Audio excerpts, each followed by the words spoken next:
आपको पता है एक सोसाइटी को एक सिंगल इंसान क्यों नहीं पसंद है, वहीं पे मैरिड इंसान सोसाइटी को ज़्यादा पसंद आता है। पता है क्यों? इसका एक सिंपल सा लॉजिक है। अगर आप किसी कंपनी में भी काम कर रहे हैं ना, तो अगर आप सिंगल हैं तो आप अपने एथिक्स के बाहर जाके काम कभी नहीं करेंगे। आपको काम पसंद नहीं है, आप छोड़ देंगे। लेकिन अगर आप मैरिड हैं तो अब आप मजबूर हैं। आप एथिक्स से बाहर भी जाके काम करेंगे, ओवर टाइम भी काम करेंगे, क्योंकि उस कंपनी वाले को पता है भाई इसकी सिर पे जिम्मेवारी है, इसको काम करना पड़ेगा। इसलिए वो आपसे ओवर टाइम भी करवाएगा, आपसे एथिक्स से बाहर भी काम करवाएगा और आप वो खुशी खुशी करेंगे। आपको पता नहीं लगेगा कि आप आपके साथ शोषण हो रहा है, आपको पता नहीं लगेगा। आप करते जाएंगे, क्यों? क्योंकि आपके सिर की जिम्मेवारी, आपके बच्चों की जिम्मेवारी। वही चीज़ सोसाइटी में भी लागू होता है।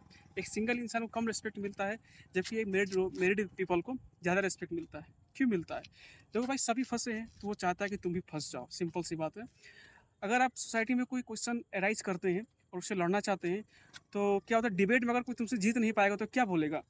भाई तुम्हारे जब बच्चे होंगे तब देख लेंगे। हिपोक्रेसी देख रहे हो? वो तुमसे नहीं जीत पा रहे हैं, डिबेट तुमसे कर रहे हैं, तुमसे नहीं जीत पाएंगे, पर क्या करें, जब तुम्हारे बच्चे होंगे तब देख लेंगे। ये एक इमेजिनरी बैटल चल रहा है। वो आप आगे खड़े हैं, उससे मतलब नहीं है। वो क्या सोच रहा है, जब इनका होगा तब उससे देखा जाएगा। आपको आपके बच्चों को लेकर के आपको कमज़ोर बनाया जाएगा। क्यों कमज़ोर बनाया जाएगा? इसका भी है। अब आपको क्या बोला जाएगा, आप अगर आप सोसाइटी के रूल्स को नहीं मानते तो आपको साइड पे कर दिया जाएगा। अब आपको क्या होगा, भाई सोसाइटी में तो रहना है, सबकी बातों को तो मानना पड़ेगा ही। नहीं मानेंगे, आपको अलग कर दिया जाएगा। आप एक अलग भीड़ से अलग खड़े हो जाएंगे। तो डेफिनेटली कहीं न कहीं इफ़ेक्ट तो आपके बच्चों के ऊपर पड़ ही जाएगा। क्यों भाई?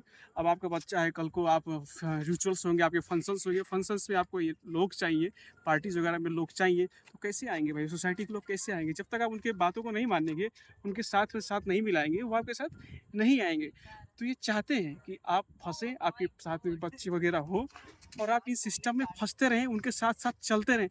आपको ये पता भी नहीं चलेगा कि ऑडली आपके साथ क्या-क्या हो रहा है। आपको क्या लगेगा, सारी चीज़ें नॉर्मल है। नॉर्मल क्योंकि भाई सभी के साथ हो रहा है। जो सबके साथ हो रहा है वही तो हमारे साथ में हो रहा है। लेकिन नहीं भाई, सोसाइटी पूरी की पूरी हिपोक्रेट है। वो खुद जिसमें फँसी हुई है, चाहती है आप भी उसमें फँस जाएँ और जैसा जीवन वो जी रहे हैं, चाहते हैं आप भी वैसा ही जीवन जिएँ।